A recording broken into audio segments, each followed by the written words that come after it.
Dan? Good afternoon. This is the March 11th meeting of the Orange County IDA and Orange County Funding Corporation.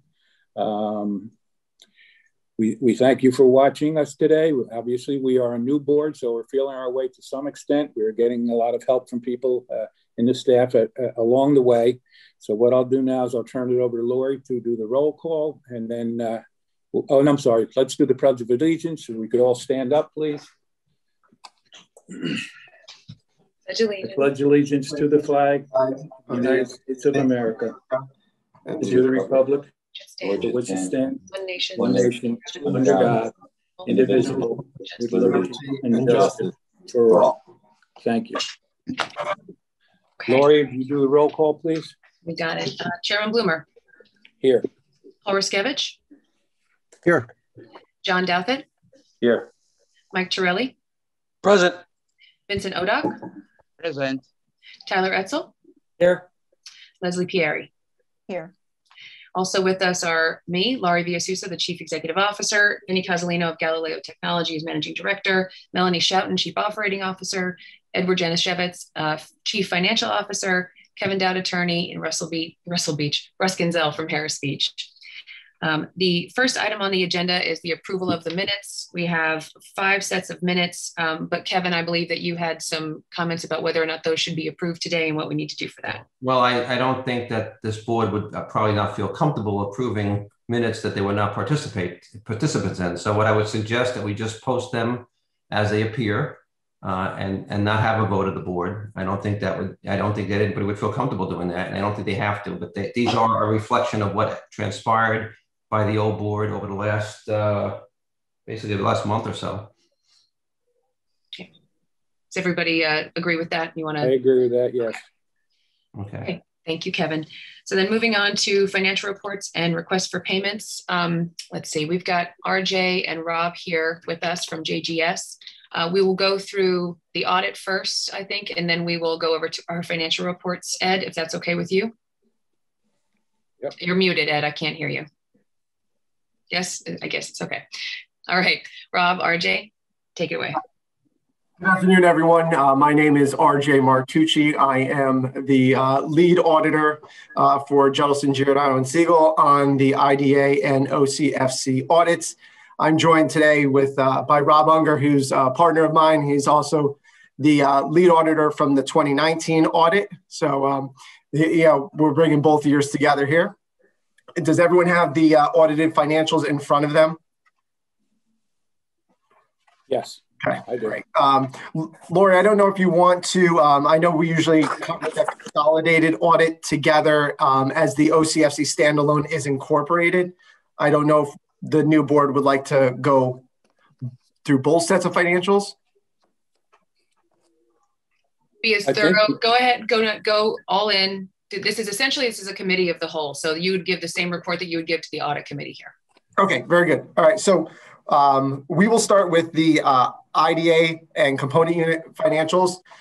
You will see when we get into the statements that there is a column for the activity of the IDA and the accelerator, a column for the funding corporation, a consolidated total, and as they compare to the consolidated total from the prior year. So just to lead off, you'll see our independent auditors report. We have issued yet again an unmodified audit opinion. In layman's terms, it is what everyone refers to as a clean audit. There were no material issues that we noted. On page 4, you will see the management's discussion and analysis. This is very high level comparison year to year, what changed as far as overall revenues, expenses, and net assets, but we can get into a bit more detail within the financial statements themselves. So if you turn with me to page 6, we will start with the statements of net assets.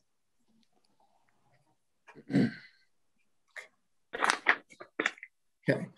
We're starting at the top with current assets, cash and cash equivalents. We have about a combined $3.7 million within the IDA and the accelerator, plus approximately $962,000 for OCFC, just about $4.7 million in cash. what I mean by cash is bank statements as well as money markets. We also add into that the CDs that are maturing. We have roughly $3 million in the IDA, just over $500,000 in OCFC for about 3.5. That combines to be about just over 8.1 million in cash and other short-term investments. Next, we have accounts receivable, what we refer to as the current portion, and that's what we expect to collect within the next 12-month period.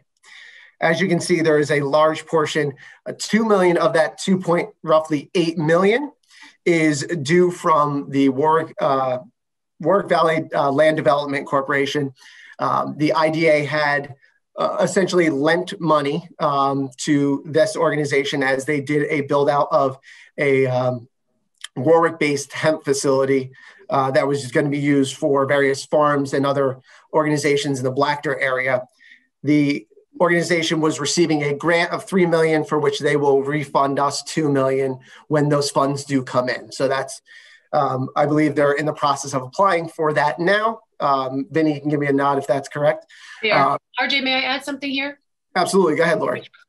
So just to get everybody up to speed on that as well, to be clear, I know RJ had said that it was a loan, but really the way that expenditure went was that we did not give money to the Warwick Valley LDC. Rather, we partnered with them, and then as they incurred expenses, we paid those expenses directly to the vendors, and then the grant money from New York State will come back to us. So I just want to make sure everybody understands the logistics and mechanics of that. Right. So yeah, you can consider it kind of like a drawdown of a line of credit where we were paying the vendors directly so that we could also monitor the expenses being incurred by that project.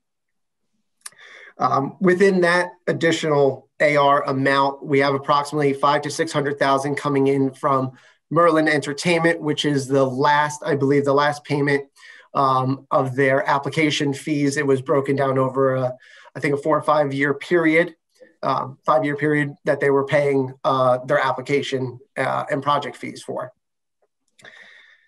The loan receivable on OCFC, that is the resiliency loan program that was enacted as a way to assist local businesses during the pandemic.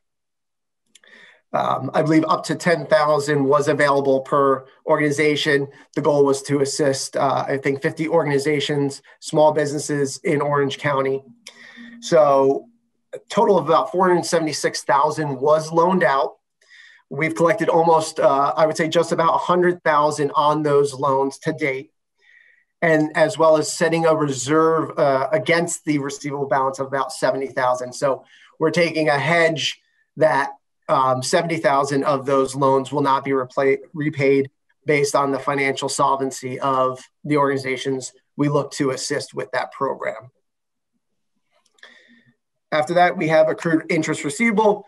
Basically what that is on the certificates of deposit, whether they're 6 months or a year, at the end of the year, we like to book a receivable for the interest that would have been recognized if it was paid as of December 31st. So that equates to about a little over 14,000. And then finally, our prepaid expenses, combination of insurance policies that cross over between the years, rent paid in advance, and expenses of that nature. Any questions within that area? Okay, we'll move on. Next is our capital assets, net of accumulated depreciation.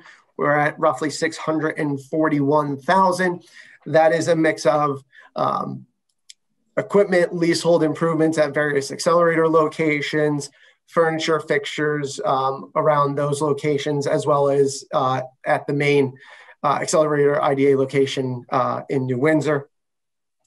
Finally, we have our other assets, accounts receivable long-term portion. This is the portion we are set to receive from SUNY Orange OC that will be received within 2 years from now, which is why it's shown as a non-current receivable.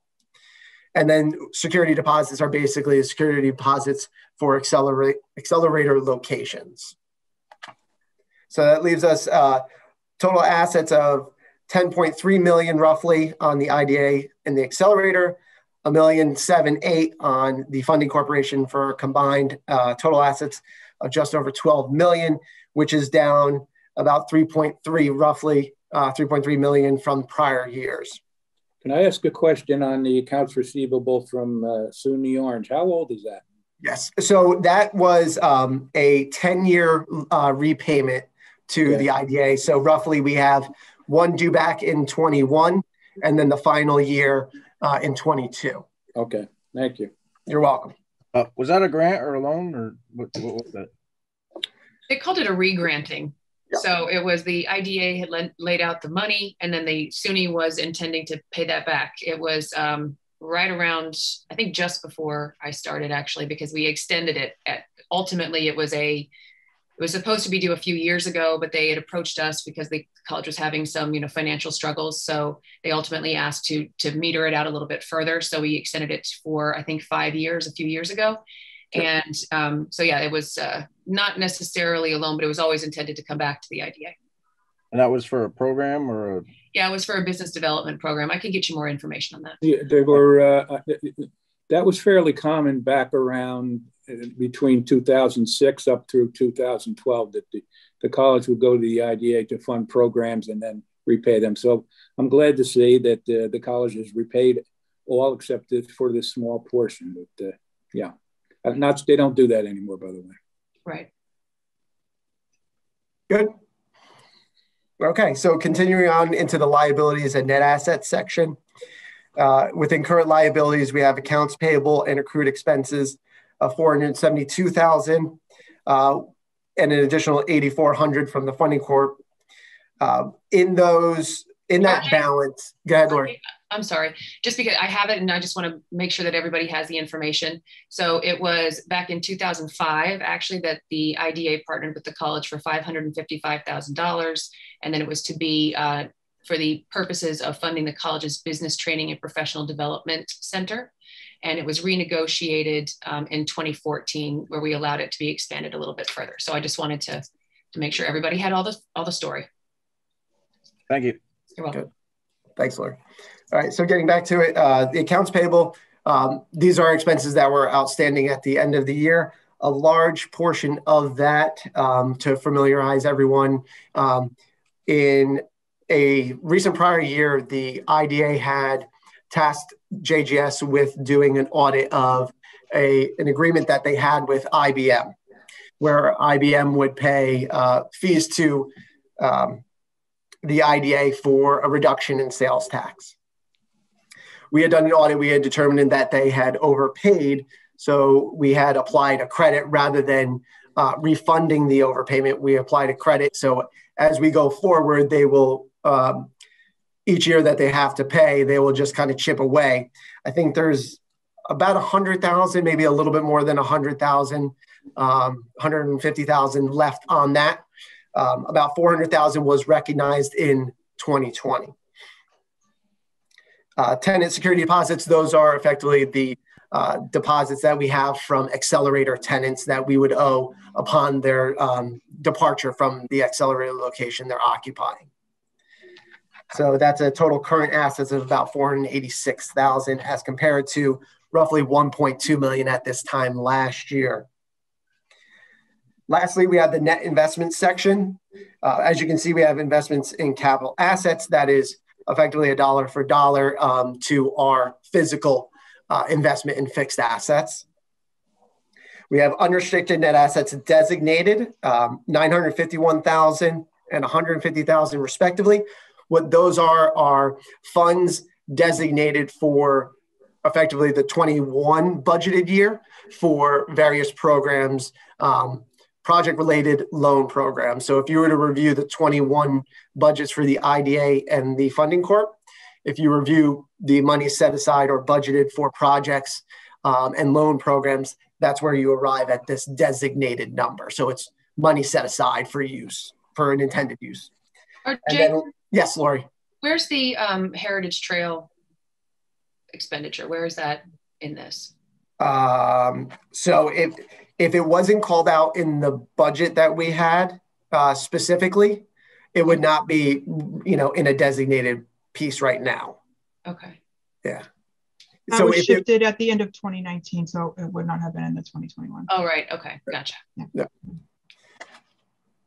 And lastly, we have the unrestricted net assets undesignated, which is available for use as it, directed by the board and the management of the organizations. And that totals about 11.6 million, down from about 14.1 in the prior year. So with that, any questions on the statement of net assets? Okay, so we'll move on to page 7, which is the statement of activities. We have a similar format with the columns. So you can see we had roughly 719,000 in revenue on the IDA and the accelerator. That's comprised of 406,400 of which are the fees paid to us by IBM. 71,000 and change, which are closing fees. So there were, I think, 2 small projects that closed in 2020, and those were the fees that they paid to us for that. Rental income, those are, that's the income we received from tenants at the various accelerators, roughly 80,000. 40,000 is remaining grant money that was coming in from New York State. As you can see, last year we had about 108,000. So it was just the timing of payments coming in. Administrative fees, those are the $5,000 application fees for which the IDA receives. Half of that is also passed through to Harris Beach for their services connected to applications as well. And then lastly, miscellaneous other income of roughly 3,700 and 500 respectively. So total revenues were 736,000 as compared to 393 last year. So the $10,000 for administrative fees would represent what? 4 projects? That's correct. 2 projects. Is that 2? I'm sorry. Sorry. It represents 2 projects because we have the 2,500 paid to Harris Beach, so roughly 5,000. That goes as an expense. So we have 2 projects at 5, but then we capture an expense of 2,500 within the expense section. Okay, thank you. Yeah. Any other questions with regard to the revenues either for 2020 or 2019? Nope. Okay, so we'll move into the expenses.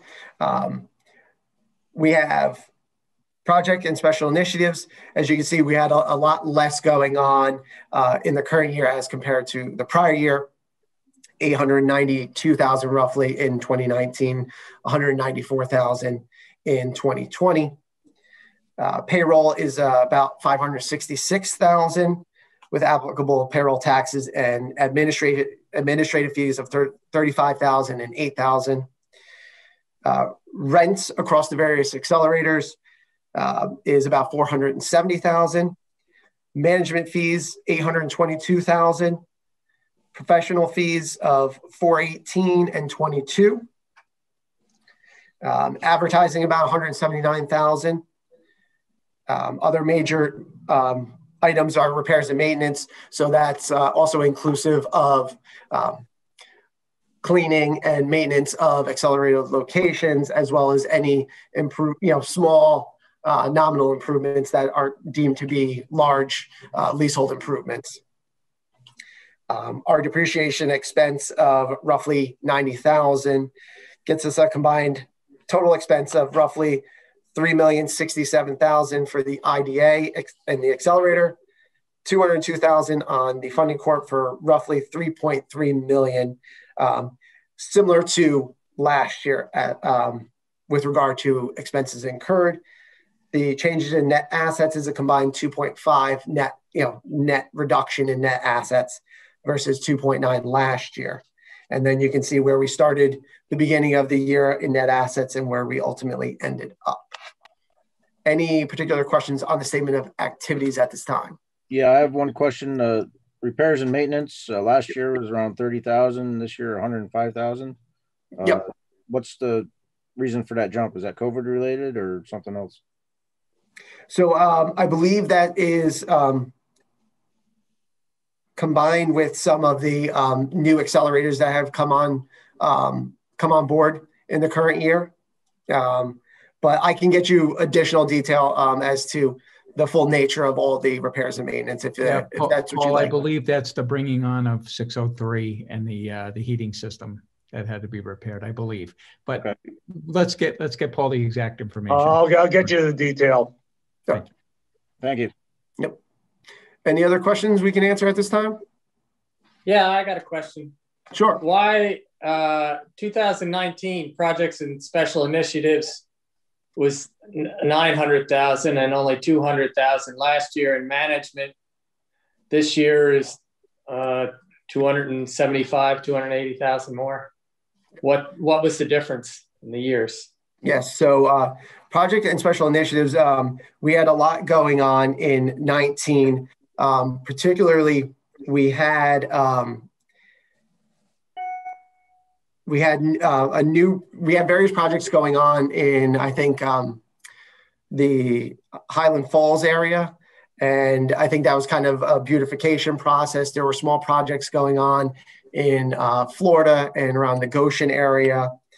And several of the new accelerator locations were going to place that year as well. And then with regard to the management fees, as we brought on new locations, there were new agreements in place to manage those locations. Okay, thank you. Yep. Any other questions? Nope. Okay, so we'll move on to the statement of cash flows, which is on page 8. So you can see we start with our change in net assets from the statement of activities, and we add back things that really did not see a spending or a receipt of cash. So our depreciation is added back, as well as the allowance that we took as a reserve against the resiliency loans. From there, we have the cash exchange as far as the change in asset and liabilities. So you can see we collected more on our receivables, roughly 214,000 we brought in. We utilized the benefit of, or we did not spend, we recognized the benefit of additional expenses that we had paid for in previous years and did not have to expend the cash in the current year. The security deposit, we did put a $20,000 deposit down on the new Highland Falls accelerator. So that was a cash used for that regard, as well as extinguishment of accounts payable using cash for that to pay down those liabilities. Within the cash flows from investing activities, we have purchase of fixed assets. So we have kind of a net number because there were things that we had written off in the year, old, fully depreciated assets, with bringing on new assets in the current year. We have the redemption of certificates of deposit of roughly 5.7, and then a reinvestment into new certificates of deposits totaling roughly 3.5 million, with the additional cash going towards funding activities at the accelerator locations as well as the IDA as a whole. And then the cash flows from financing activities, you can see we had loaned out $476,500 with repayments of roughly $130,000 as of the end of the year. So you can see we had used approximately $1,083,000 of cash within the current year, seeing us go from about 5.75 down to 4.67. Any questions on statement of cash flows? Okay, so we'll move into the notes of the financials. I'll let you digest these at your leisure on your own time, but I'll just kind of point out some of the items that are specific to the IDA that kind of have some background that may be unfamiliar to you all today. So if we go to page 12, notes receivable. A long time ago, we had we had set up a note receivable from an accelerator organization. That there was a lot going on, and I'm sure Kevin or Lori can give you much greater detail about the goings on with this organization. But suffice it to say, we had a $248,000 receivable from this organization that was not made good on. A handful of years ago, we had put a full reserve against it, basically deeming it a loss and that we would not recover it. However, in the current year, after much communication back and forth with these organizations, Mr. Dowd had extensive communication with them. It was finally determined to write it all off. So we no longer have a receivable and an allowance against that. Those balances have basically been removed, which is really no different than what the financials had stated in the prior year. So it's more or less a presentation purpose. Kevin, do you mind giving like a quick 2-minute summary of Brionics? I know it's hard to summarize in 2 minutes. I'm not sure you can summarize this in 2 minutes. It's been a long history that I think predates all the staff members, but essentially there was a loan given to a company that was looking into a medical device for kidney transplants. And they had given them the initial investment, and it was expected to be paid back. Initial payments were made, but it was not paid back. And then after numerous times by my predecessor to collect it, it ended up going to a judgment against the company that lingered for a few more years uncollected.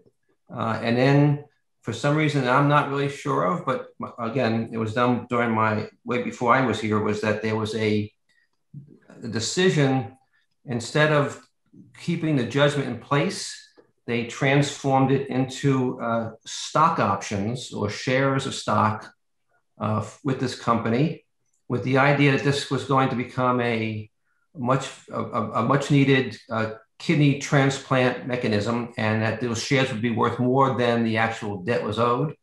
The company was originally based in Orange County, was last time I checked, it was based up in Albany. And they have had various grants from the federal and state governments to perfect this particular process they had. We have tried numerous times to get them to pay it back and or to make a deal with as far as the shares of preferred stock.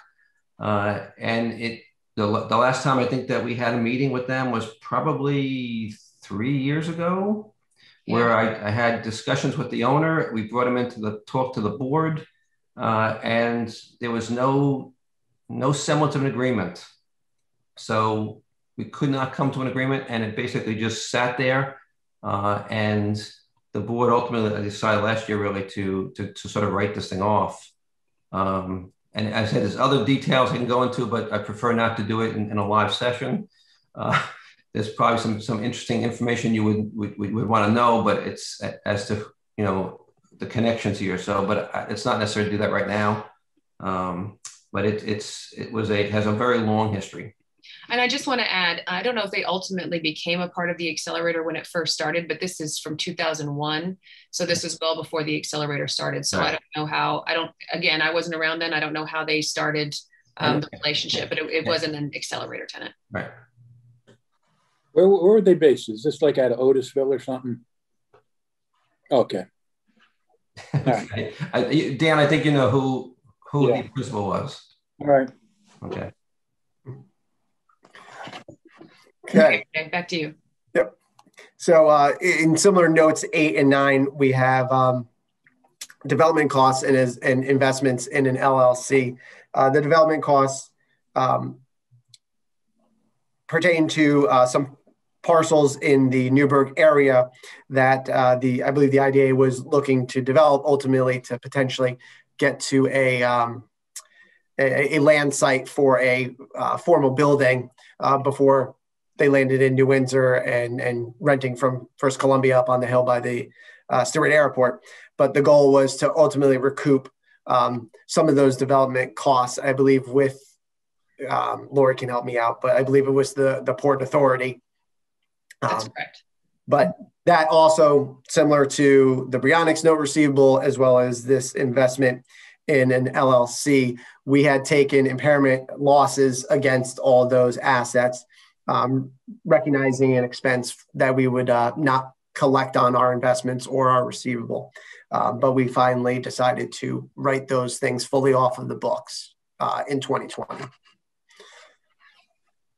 Okay. So if you look at note 11, unrestricted net assets designated, you can see the items or components that make up the 1.1 million that was on the balance sheet as designated funds.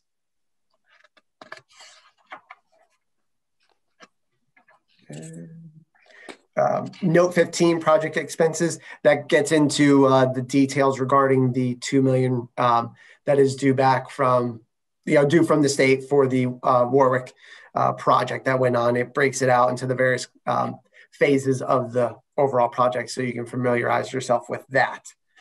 And then after that, we have the supplementary schedules that lay out the schedules of bonds outstanding, as well as the information from the various projects we receive through our confirmation process. That is information reported through the Paris system for the IDA.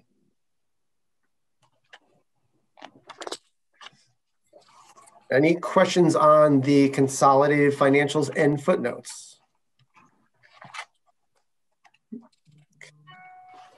You should have also received with the packet our governance letter for the IDA, a internal control letter, as well as a management letter. And so in the governance letter, that kind of just gives some insights as to items of interest within the financials.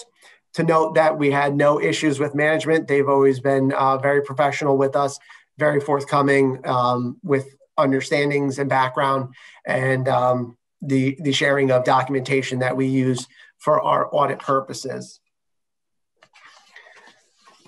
The internal control letter, as I stated in the beginning, we had an unmodified audit opinion. As such, there were no issues that we determined from our testing of any weaknesses or deficiencies in internal control. And in the management comment letter, we have no comments for the current year. I provided an update for our comment last year, which was a result of the funds that were being paid towards vendors for the Warwick Valley Local Development Corporation project. Those were being expensed throughout the year rather than being captured as a balance receivable for the grant. So because it was a large dollar amount at the time, roughly 1.5 million, we brought it to the light of management that these major transactions should be monitored and ensure that we as the auditors are not the ones having to make the discovery during our audit and making the adjustments for everything to materially present itself. So I'd like to add, RJ, if you don't mind, just real quickly, we had prior CFO at that time. This was the first of its kind project for us, the Warwick Valley LDC. And our CFO at that time was obviously monitoring the project, but certainly I don't think necessarily thought to contextualize it this way. Ed, who's our CFO now, has a lot of experience in grants matching and monitoring exactly these kinds of projects. So Ed has been really good at making sure that none of that sort of thing would happen going forward. Correct. And as you can see, we had roughly $1.5 million last year at this time. The additional $500,000 that was incurred in the beginning of the year to complete the project was properly recorded by Ed in 2020. Okay. So with that, we have the Orange County Funding Corporation standalone financials. If you'd like, we can get into that, but basically it's going to be all the information that was presented in the Funding Corporation column of the consolidated financials. So to remove any additional time to go over similar information, I turn it over to Lori if you want to get into that or not. What's your pleasure, Chair? Would you like to go over that in specific? Because if we do, I think that we should have, if RJ and Rob, if you are still available, I would need you to come back to our OCFC meeting to go over the OCFC in detail. And then that would be more appropriate, I think, just for. Okay, yeah, let's do it at that meeting. Okay, would you be available in about an hour, guys? It probably even won't be that long because it won't be that long at all. Yeah, I can be available. I don't know Rob's schedule, so I won't say anything for him. Yeah, no, I'm available as well. Okay, great. So I think we can just, anyway, does any board member have any questions of Rob or RJ at this point? No. So then normally what we would do here is if it's satisfactory, we would accept this audit so that, and just let me explain the way that it works now from this point. So now that the audit is complete, once it's accepted by the board, we're then authorized to submit it to Paris. So submit it to the state through the Paris reporting system. So we will not be able to do that until next week, which again, we will hope to next week accept the audit once everybody's had a chance to digest it, but that's okay. We really can't submit everything until March 31st anyway. That's the deadline. I'll talk about that a little bit later, but I just wanted to let you understand the process of what happens after this audit. The audit then also gets posted on our website. The state hosts it through Paris. And then of course we have copies. So we will, we'll do that once it's accepted at the next meeting. So with no questions, thank you, Rob. Thank you, RJ. And we will see you. Would you be opposed to just hanging out in the waiting room? I don't think the rest of the meeting will last that long. That's fine. Okay, that's fine. Great. So on to the next item. The next item under financial reports and requests for payments is the 2021 investment policies, practices, and review. So Ed, would you like to go over that? Okay, I think you can hear me. Okay, this is the annual review of the investment policy, hopefully I get most of the top topics here. It's been, I understand, it's part of the state controller in the New York State Authority Budget Office request this annual review. What I've provided to you is a copy of the current policy. There's no changes to that. That was from last year. We are in compliance. There's no action to be taken. And going down, that's in short there. The other item was basically the final page of that report is the what our 2020 annual investments were, showing the certificates of deposits that we had and currently have, and the one U.S. Treasury that we had during the year. I checked for anything new requirements coming up. There's nothing except that it appears the state is looking at expanding the investment options to be, I guess, I understand that New York City has a broader investment portfolio than the rest of New York State, and they want to make them this. There's consideration to make them the same. And the other item is that we currently credit unions and savings and loans are not participate in this, and they're looking at changing that law. But that has not gone forward other than a proposal. That essentially covers what I wanted to talk about. Any questions?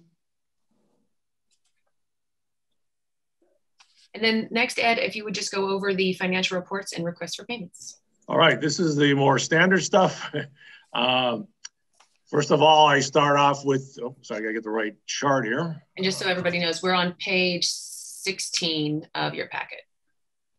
All right, the first page is our cash balance as of February 28th. We have the one CD that matured last week, which I'm going to reinvest, or in the process of. And then in total, we have $5.1 million for the Orange County Industrial Development Agency. This is just the agency, doesn't include the business accelerator. Next chart is the Orange County, just the IDA expense for February and year to date. Just with basically, we've only gotten for February just interest income. The $2,500 you see split we had the application fee for the year to date. You see a split between $2,500 for the IDA and $2,500 for pass-through on this chart. And far as expenses, basically February and year to date are 57,000. Basically, we accrued most of January's expenses. Those were payments for services that were provided in December 2020. Next chart is the business accelerator. So you look at basically our income is strictly primarily the client rent. And our expenses is for the month of February was 214,000, and for the year to date 370. And just make a note, this hasn't been adjusted for basically prepayments of for rent for the buildings. So therefore, I have 3 months of rent shown over 2 months. So that's why you see a couple of these items are relatively we count now. Percentage-wise, a lot of the annual budget at this time. The board, next chart is the statement of assets. The previous board asked me to pull this together. I basically said there's nothing of unusual about this. There's no real changes other than the accounts payable as we paid our December year-end bills. And the final chart is a summary of the receipts. We have received no cash for February, and I'm asking for approval to pay $61,850.80 for the following invoices and vendors. If there's any particular question about that, I can fill you in on that. But other than that, that completes my presentation.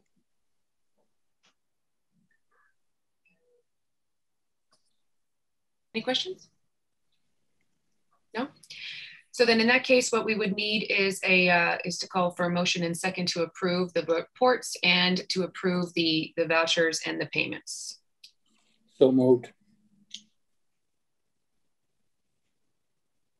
I'll second. Second. Thank you. Thank you very much, Ed. This should probably be a roll call, Kevin, I think. Right. Sure. Would you like me to do that, Chair? Okay. Dan Bloomer? Yes. Paul Ruskevich? Yes. John Duffett has left the meeting. Mike Torelli?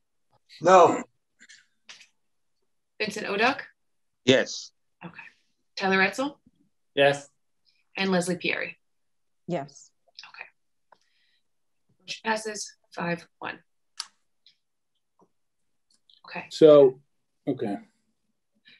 Dan, your chairman's report would be next. Okay, yes. Well, first of all, I'd like to thank the board members for willingness to serve on this board. The IDA is a very important piece of the economic landscape here in Orange County in terms of bringing valuable entities to increase our economic outlook. So secondly, what I would like to do is, and I know you all know that the board of directors has received a subpoena from the county or the district attorney. And toward that end, the old board engaged an attorney by the name of Mr. Koenig, who would help them and assist them in complying with that subpoena.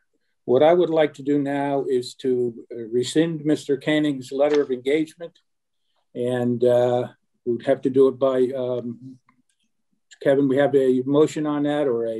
it's a resolution, Mr. Chairman. Yes. And I told you before, but I'll tell you for the record that I am in contact with a firm named Barclay Damon out of Syracuse, New York, to provide us and the board and the staff with assistance in complying with this subpoena.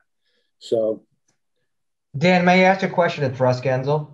Yes. Do you know, I know that firm very well. They're very respectable, and I work with them on a regular basis. Do you know specifically who at Barclay Damon would be handling this matter?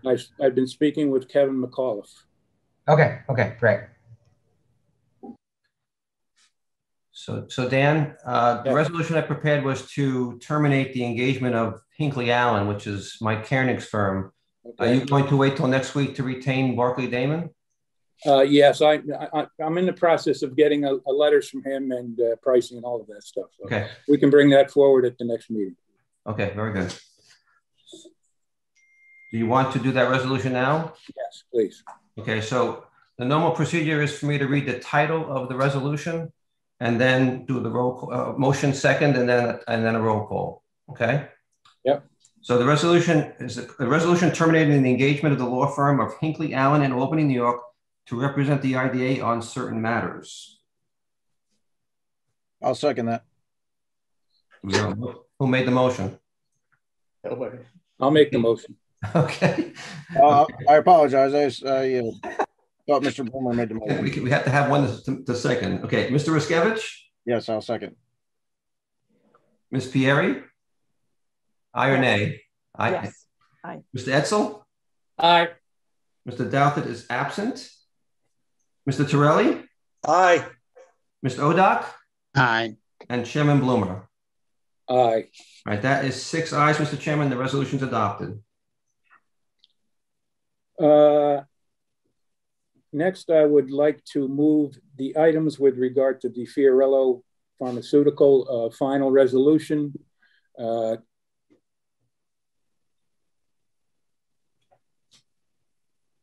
Thinking of the 18th of the month at 6 o'clock at night, but I will get information from all of our members as to what's the most advantageous time and get that information out to you.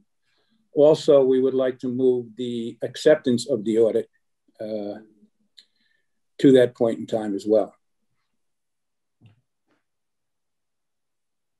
Do we need to vote on that? Well, if you want, no, not usually. As a chairman, you have the discretion to remove it. If you want the board to agree to the removal and the delay, you can do that as well. So okay. So we'll just remove those and we'll place them on for next week's meeting. Okay. And then just some housekeeping. We already talked about. I've heard from several members about having meetings in the daytime. Most of our members now are working, still in the workforce, and it's very difficult for them to make the meetings. So when we meet again next week, we will hopefully set meetings for the remainder of the year, which will coincide with the most of our members being able to make those meetings. We did that. Also next week when we meet, we want to do a reorganization and set up a new board, a new slate of officers, so we could have the resolutions that we need to do those. Yes. That would be fine. Yeah, you'll have them, again, I don't know who's going to be elected chairperson, and then of course the chairperson then puts people on the committees, right. And then the board approves those, and the other officers, vice chair, secretary, the like, have voted on. So we would do the chair first, and then I think we can do the committees at that meeting as well. Okay.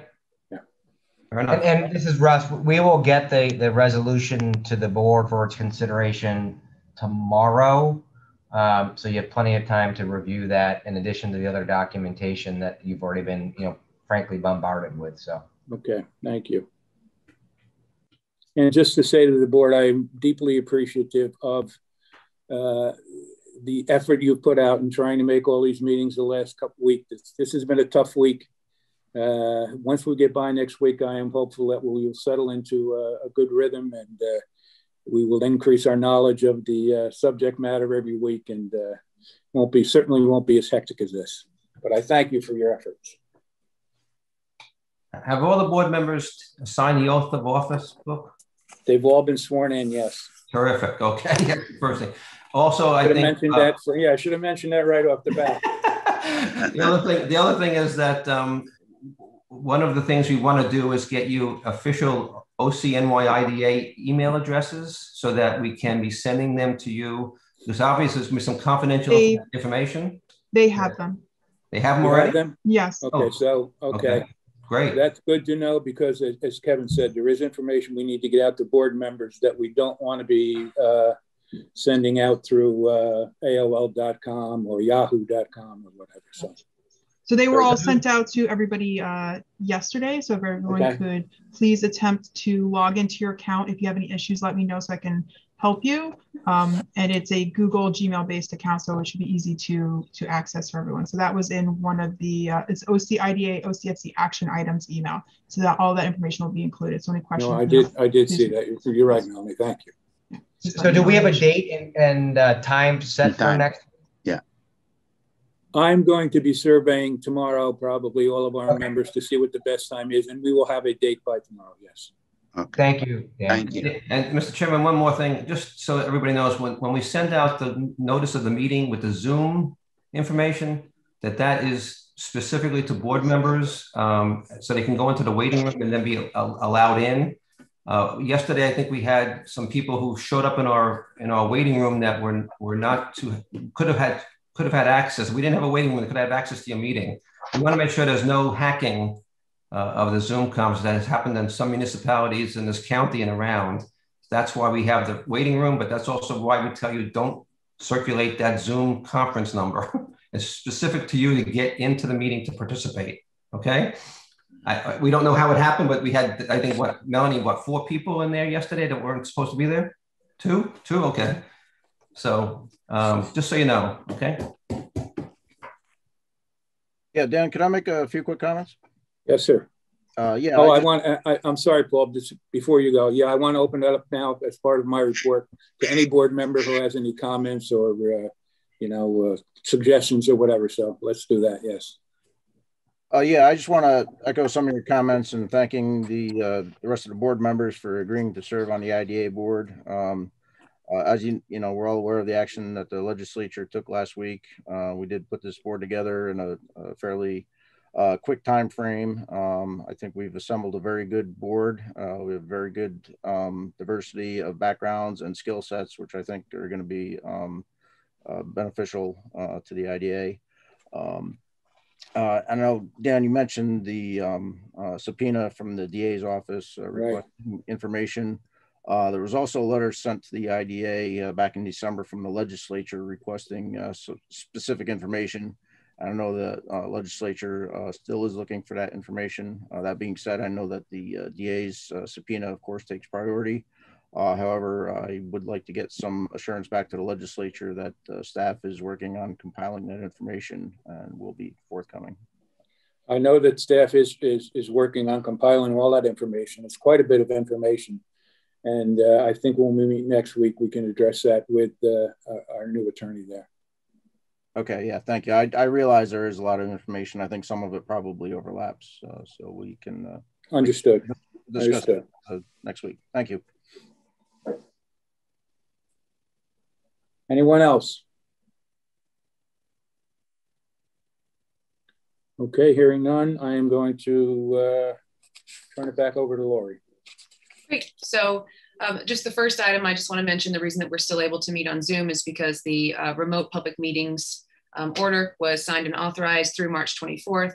So once again, we'll probably talk about this at next week's meeting, but if it is not extended and we need to go back to in-person meetings, we'll make sure that that gets addressed for everyone.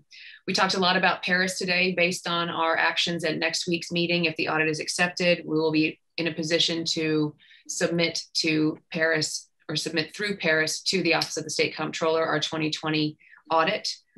With that information, we will also have some reporting to do to you about the companies that responded to us. So as it's not a refresher, I guess, as a means of explanation, we have on an annual basis send out to each project that has an active IDA project, an active IDA pilot, sales tax exemption, bond, or mortgage recording tax exemption, a very thorough list. We call it an audit confirmation. And essentially they're obligated to complete their number of employees, their pilots that they've paid, their tax bills, New York State 45s to support their employment figures, New York State ST 340s to support their sales tax savings figures. And then all of that information is aggregated into the report that JGS just gave. It's the latter half of that long report that RJ went through. And then in addition to that, we take all of that information and input it into Paris so that the state has that information as well. The prior board had instituted a policy where if a company had failed to respond, they would either terminate the entire pilot, the rest of the pilot, or a year of the pilot. So we will get back to you at April's meeting after we've gone through all of the information and report to you any non-performers, any failures to comply, and then seek direction at that time. So that will be coming for you in April. The next thing is that we have a public hearing scheduled for the Wallkill Owner LLC project that came again just before this new board was assembled.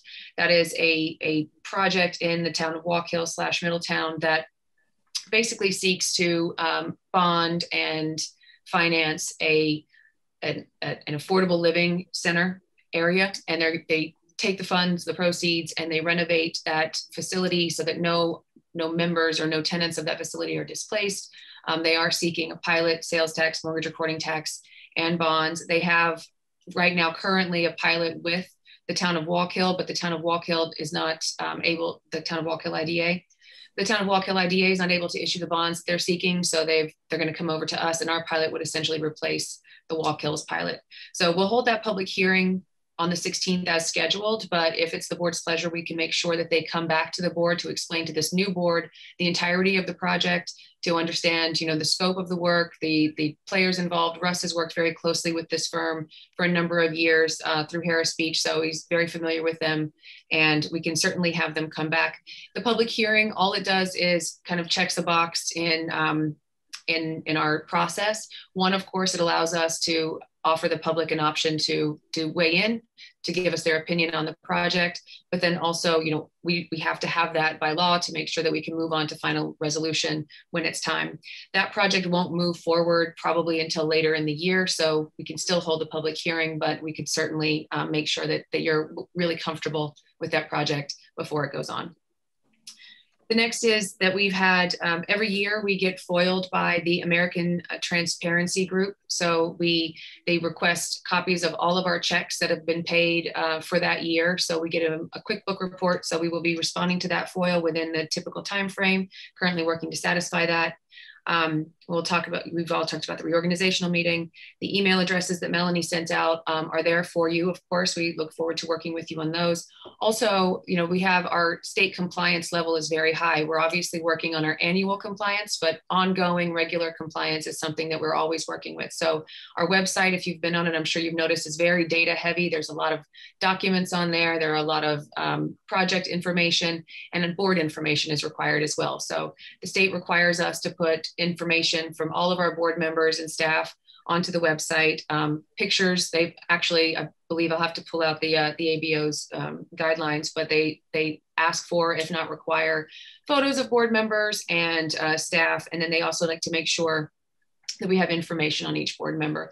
So in that email, that Melanie sent to you, she detailed all of the information that we're going to need to get our website compliant, because we want to make sure we pull off all of that information and then remove or replace it with yours. In addition, we received the resolution from the legislature that was passed, I guess, a few weeks ago at the same time that the board was replaced. So I forget that date, I'm sorry, but that looking for further disclosure on the website about staff salaries. So as we move to get the website compliant, we will incorporate those changes. Paul, if you wouldn't mind just taking that message back to let everybody know that we're working on that and it's in process.